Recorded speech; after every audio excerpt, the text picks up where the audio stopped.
Makanya di dalam Islam salah satunya pemimpin itu laki-laki. Coba lihat ya. Setuju nggak? Lihat ya. Setuju aja. Salah satu yang aku protes daripada istriku adalah dia sulit banget switching fokus. Karena dia emosional. Begitu dia dari luar, dari karyawan-karyawannya, ngomong sama aku tiba-tiba aku jadi kayak rasa karyawan. Masih itu ya, Masih ke bawah. Masih ke bawah. Masih ke Iya, bawah. iya. Karena emosional tuh kan susah switch. Benar. Tapi logik laki-laki itu cepet banget switching. Benar. Hmm. Ya. Kita dari kantor ya, ini kita lagi ngobrol kayak gini. Sampai rumah aku ketemu anakku, aku bisa manja sama dia. Iya. Aku bisa sama istriku beda lagi ngomongnya. Kenapa? Karena laki-laki mudah switching fokus. Iya.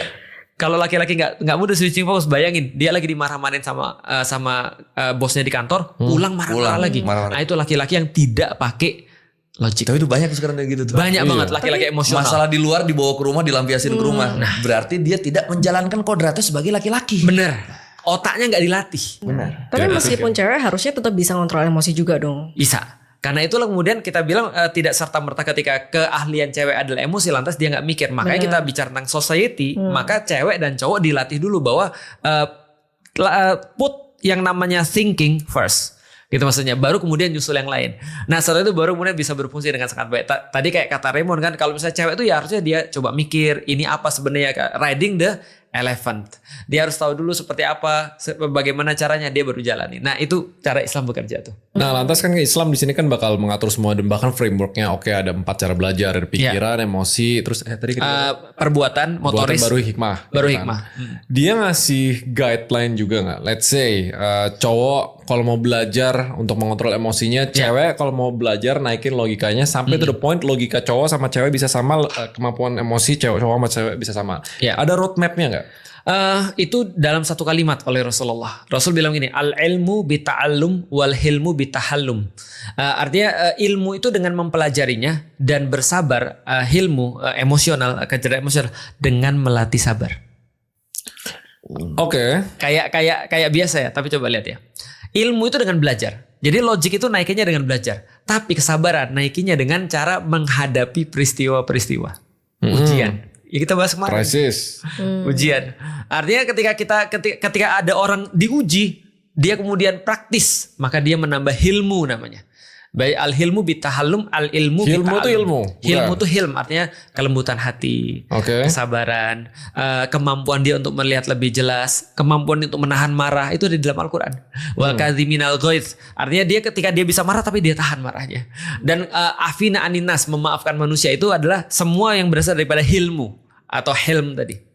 Tapi berarti nggak ada kayak itu kayak ayat mana tuh yang kayak rajin membaca terus kayak Iqra. Iqra itu ayat awal, suruh baca. Itu di awal-awal. Kalau berkaitan dengan berpikir, bukan berpikir lagi ya tadi kalau lebih kita ke playbooknya untuk meningkatkan taraf berpikir sih. So, contohnya kayak gini. Kalau gue ngerasa gue growing up dari dulu tuh gue nggak ada masalah untuk mencari pengetahuan. Gue nggak tahu kenapa ini the way. Mungkin ya kalau gue, karena dari dulu gue suka main game.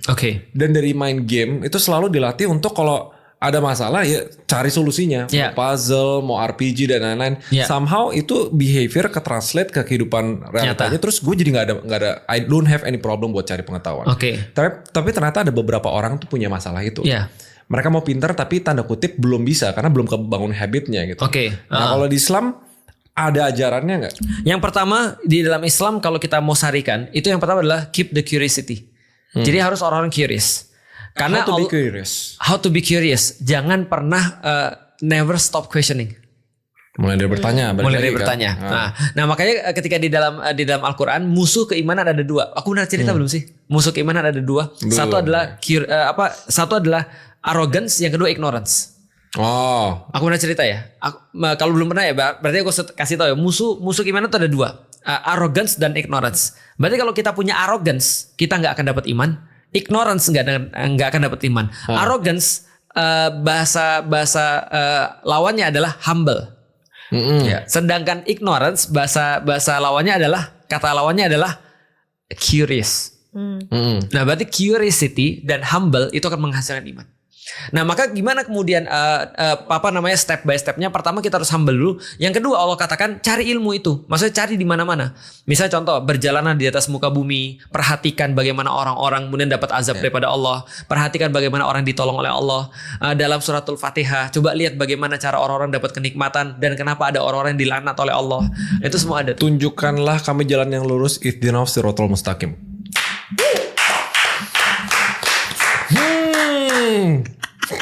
Hebat. Gak konek maksudnya. Jelasin. Kamu sebutin ayat Al-Quran. Iya, dari Al-Fatihah.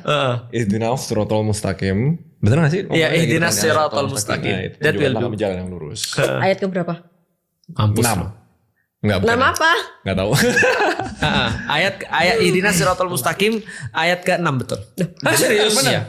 Benar. Terus Ada yang bilang ayat ke-6, ada yang bilang ayat ke-5. Pasalnya enggak ada pasal, adanya surat. Oh iya. Surat Al-Fatihah. Iya, aku lupa. Surat Al-Fatihah. Oh iya, suratnya. Surat jangan nanya gue kayak gitu. Surat ini gue apa gara-gara kita lagi bikin merchandise-nya. Al-Fatihah suratnya. Surat Al-Fatihah. Al-Fatihah itu yang kayak kemarin kan Paling awal. Nanya ke Pak Ustadz kalau kita mau sholat yang versi simpel selamat apal Al-Fatihah. Gue juga apal satu surat namanya Al-Ikhlas. Ya. 2 itu udah will do. Allahu samad lam yalid wa lam yulad wa lam yakul lahu kufuwan ahad. Amin. Nah, amin. Jadi dengan kata lain secara singkat Islam tuh nyuruh kita untuk nyari informasi. Karena yang menentukan kita berpikir itu informasi. Karena orang nggak akan pernah bisa berpikir tanpa ada informasi. Misal ya, di dalam Al-Quran dikatakan ketika Allah menciptakan Adam, Allah katakan nih wa 'allamal adama asma'akullaha. Allah ngajarin pada Adam nama benda-benda semuanya. Lalu kemudian dikatakan, nih kerennya ya. Ini yang menandakan ayat bahwasanya manusia itu lebih tinggi daripada malaikat. Kenapa? Karena di Kristen juga kayak gitu kan? Iya, Kristen juga. lebih tinggi kan? Nah, setelah kemudian Adam diajarkan nama benda-benda, Allah bilang, Adam coba sebutin nama benda-benda ini. Adam bisa nyebutin satu persatu. Ada informasi dia soalnya. Tapi ketika malaikat disuruh sebutin, dia bilang, kami nggak punya ilmunya. Karena kami nggak bisa nyimpan informasi. Kami cuma melakukan apa yang disuruh. Artinya adalah apa? Coba lihat ya. Malaikat nggak bisa mikir. Nggak bisa mikir. Dia nggak ada otak. Dia nggak bisa mikir. Dia Mikir tidak nggak punya selalu kelihatan curiosity. dengan otak. Dia even malaikat nggak punya curiosity. Iya kan itu malaikat tidak punya curiosity kan. Nggak punya curiosity. Mereka hanya menjalankan titah Tugas. Allah. Betul. Itu aja. Begitu kayak Jadi robot kayak kali ya. hipnotis gitu ya. Iya kayak robot yang udah disetting. Iya. Lu ini. Kayak Udah, robot Itu aku baru tahu sih. lebih tepatnya diinstal. Tapi di Kristen di agama lain kayak gitu juga gak Nggak konsep? tahu. Iya. Aku nggak Kristen tahu. malaikat di bawahnya manusia. Manusia tuh lebih tinggi. Nah, manusia lebih tinggi kan. Nah, berarti itu yang kemudian Kalau nggak dikatakan manusia itu berarti mulia karena ada apa? Apa? Kalau nggak salah. udah bisa lebih tinggi. Kita udah oke, kita lanjutin info Pak dia. Pendeta tolong. Terus dia ngebuang ini. Kalau nggak salah ya. Nggak tahu, aku ya lumayan yakin lah. Iya kan. Nah, artinya kalau kita lihat orang tuh sangat terpengaruh berpikir dengan informasi.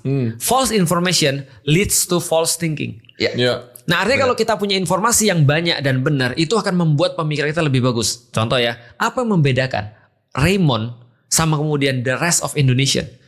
Karena dia punya lebih banyak informasi. Dan karena itulah kita udah bilang dari awal, informasi ini adalah sebuah komoditas yang paling penting sekarang. Karena menahan itu membuat orang-orang jadi bodoh sehingga dia bisa seenak-enaknya. Dan ketika itu tersebar luas, maka tidak ada injustice. Mustahil ada injustice kalau ada informasi tersebar. Kalau informasi tersebar secara merata dan semua orang mustahil ada injustice. Benar. Itu benar. Tapi tadi gue ralat, mungkin bukan karena gue punya banyak informasi. Sebelum gue punya banyak informasi adalah gue paling banyak bertanya yang orang lain gak berani tanya. Dan hasil daripada pertanyaan adalah informasi. Dan ada curiosity, benar. Iya. Curiosity. Sama gue pernah at the point gue nggak banyak belajar. Itu di saat ego gue tinggi. Itu pas mama tuh selalu ingetin. Itu arrogance. Jadi dua-duanya harus ada arrogance sama curiosity. Benar-benar. Arrogance itu nggak boleh ada, yang harus ada humble sama curiosity. Selama humble, iya itu benar. Selama humble sama curious, ya lo bakal jadi pintar. Aku sering kali mengibaratkan berpikir tuh kayak orang masak. Contoh ya, Feren masak nih. Feren masak bahannya cuma ada wortel. Bisa masak apa? Jus wortel. Jus wortel doang. Cuma satu, ada yang lain? Sate wortel. Sate wortel. Oke. Wortel rebus. Dan segala macam. Bener. Tapi kalau Feren ada dua. Kan? Wortel, kentang, ada 3. Wortel, kentang, sama tulang sapi. Bisa masak apa? Tulangnya nggak dimakan. Iya, memang. Tapi bisa masak apa? Mashed potato. Terus wortelnya kemana? Loh, Mas potato tapi toppingnya wortel. Tulangnya? Loh, tulangnya kan gak dimakan. Oh, tapi kan bisa jadi alat, bisa jadi bumbu, jadi kaldu. Lu tahu kaldu tuh ini caranya dengan ngerebus tulang kan? Oh iya ya. Arah pertanyaannya ke sop ini sebenarnya. Jawabannya cuma 3 huruf, SOP. Itu lu jawab mashed potato, jauh banget nih. Nah, artinya lebih banyak kombinasi kan yang bisa dibuat kan. Masih banyak kombinasi kan. Nah, berpikir itu tergantung informasi. Yang kedua, tergantung cara dia mengaitkan informasi dengan fakta. Nah, berarti itu yang menyebabkan orang berbeda-beda dalam berpikir. Contoh ya, orang bisa jadi punya informasi banyak, tapi dia nggak bisa berpikir bagus. Kenapa? Karena informasinya itu tidak bisa dikaitkan dengan fakta yang dihadapin.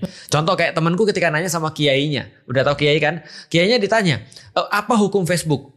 Emang Facebook itu apa? Kata kiainya, dikatakan sama temanku ini, itu tempat orang selingkuh, orang ketemu CLBK, orang jualan-jualan di situ nipu dan segala macam. Apa jawaban kiainya? Ya. Haram. Nah itu berpikir nggak tepat karena faktanya dia nggak tahu, tapi dia tahu informasinya nih. Ini nggak boleh, maka haram hukumnya. Tapi kalau ada orang yang bisa ngasih tahu faktanya dengan lebih bagus, maka pasti akan muncul produk pemikiran yang lebih bagus. Berarti ini gak sih sebenarnya berhubungan erat dengan tabayun ya? Tabayun itu apa? Tabayun itu check and recheck.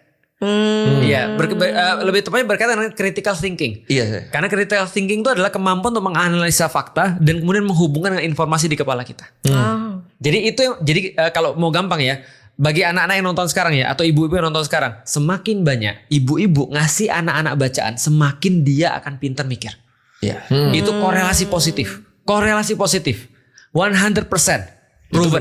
Itu benar. Tapi let's say kayak gini. Oke, kita baca nih ya Islamisme, kita punya informasi dan kita tertantang buat berpikir. Tapi kan sering terjadi juga di Indonesia yang orang ngejar gelar gitu misalnya. Betul. Banyak gelarnya, banyak knowledge-nya, banyak title-titlenya. Iya. Tapi ini orang kok kayak nggak jadi someone. Nah, is thinking and knowledge enough? Apakah informasi itu udah palu terakhir untuk solve civilization atau kurang satu komunitas lagi? keren banget dia. Keren banget serius. Keren ya Bu? Jadi gini ya. Nggak, kan lu udah dapet keren nih. Dua. Kenapa lu harus semuanya sih? Setiap gue dipuji tuh mukanya dia kayak Gak percaya. Kayak dia butuh validasiku ini. Wanita ada emosi. Emosi. Karena di dalam Islam berpikir itu tools.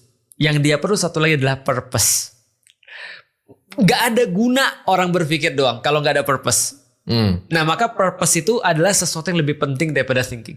Betul itu. Purpose. Tapi kadang-kadang purpose juga tergantung dia thinking sih.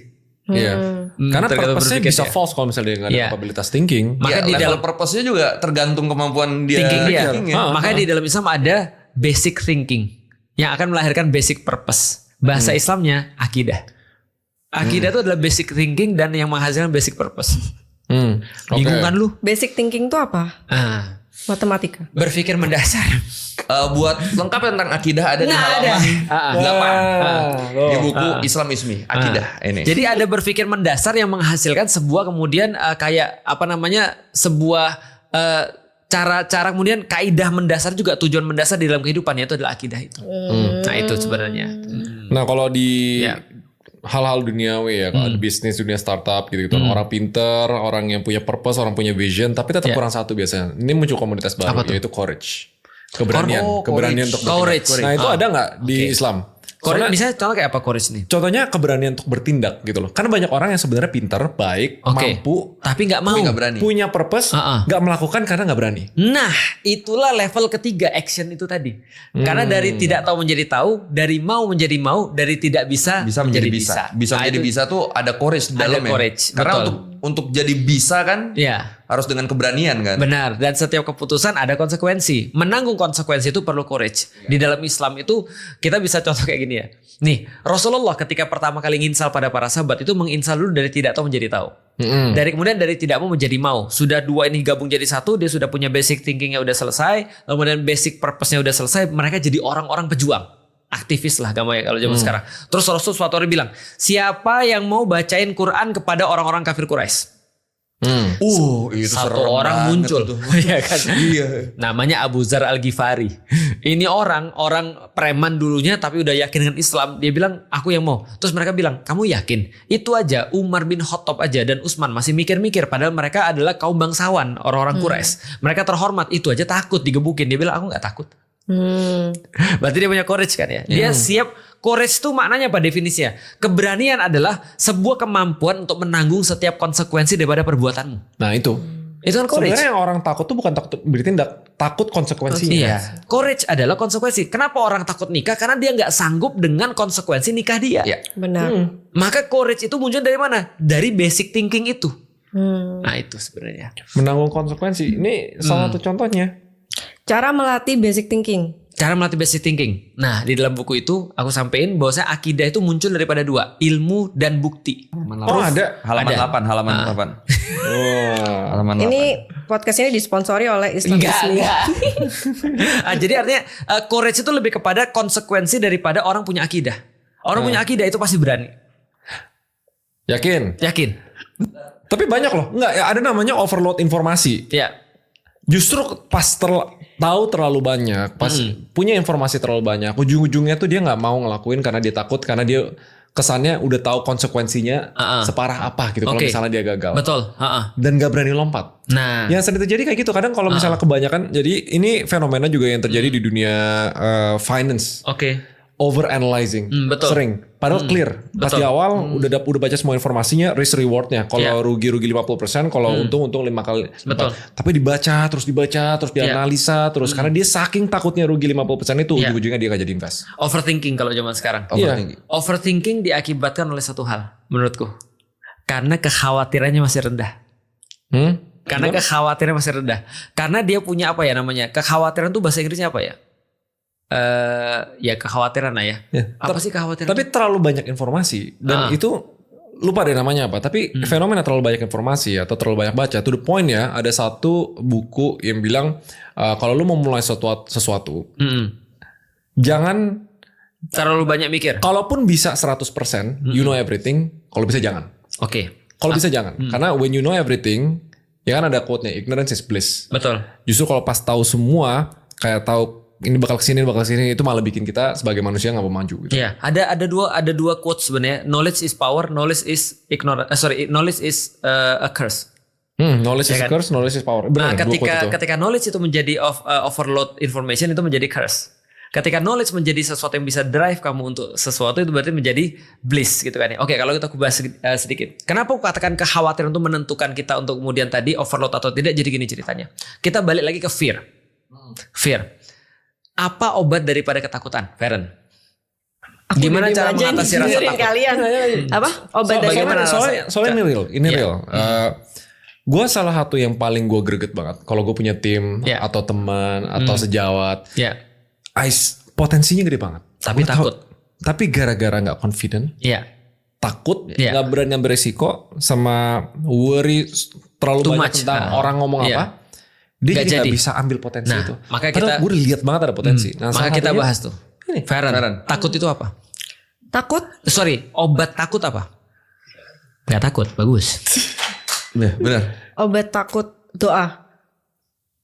Doa. Emang orang doa jadi gak takut? Gak juga sih. Apa obat takut? Obat takut ya harus dihadapin aja sih. Gimana cara ngadepinnya? Kan kita takut. Ya juga ya. Gimana? Berdoa supaya gak takut lagi. Lu pernah punya ada pengalaman gak? Kenapa lu bisa gak takut? Lu takut apa? Ridho Allah. Ridho Allah. Masuk gak? Nggak, mungkin dari pengalaman pribadi lo aja. Lo kan kayaknya gue yakin. Iya masuk. Masuk sih. Cuma tuh. Tapi aja bahaya banget. Tapi agak gimana gitu. Ekstrim. Kayak lu ada pengalaman gak? Kayak lu takut sesuatu. Akhirnya lu somehow berani untuk ngelakuin itu. Dan lu gak menyesalinya. Dan lu malah untung gue ngelakuin ini gitu. Contohnya deh. Pas lu all your life di Surabaya. Akhirnya Jakarta. Apa yang membuat lu jadi gak takut? HP siapa tuh? HP lu ya? HP dia. Nah, Oke, lanjut. Lanjut. Dari pengalaman lu pernah overcoming your fear itu kayak gimana? Ada nggak yang lu ingat satu? Overcoming my fears. Ya, misalnya kayaknya benernya rasa takut. Yes, benernya salah satu yang buat aku mau ke Jakarta. sama ngelawan rasa takut itu bener courage dari teman-teman sih. Jadi kayak memang sosial. Kalau aku memang sosial. Soalnya aku merasa kalau misalnya dari diri sendiri tuh kayak lumayan susah benernya. Nah karena ada courage dari sosial, dorongan kayak percaya sama kita itu akhirnya membuat aku jadi mereka berani. percaya atau mereka nggak mau lu di tongkrongan mereka lagi terus mereka usir lu. Itu salah satunya kayaknya. Tapi kayaknya mereka stres sih. Tapi itu beneran sih. Menurutku aku bisa sampai di titik sekarang itu karena sosial juga benernya. Dukungan sosial ya. Aku nggak tahu itu is a good thing atau enggak. Tapi menurut gue itu keras juga karena dorongan sosial itu yang holding you back juga. Nah itu benar. Contoh, lu pernah nggak mau terima collab post gue karena teman-teman lu bilang di sini kok muka lu nggak kayak biasanya. Padahal nggak ada satupun netizen yang bilang muka lu jelek.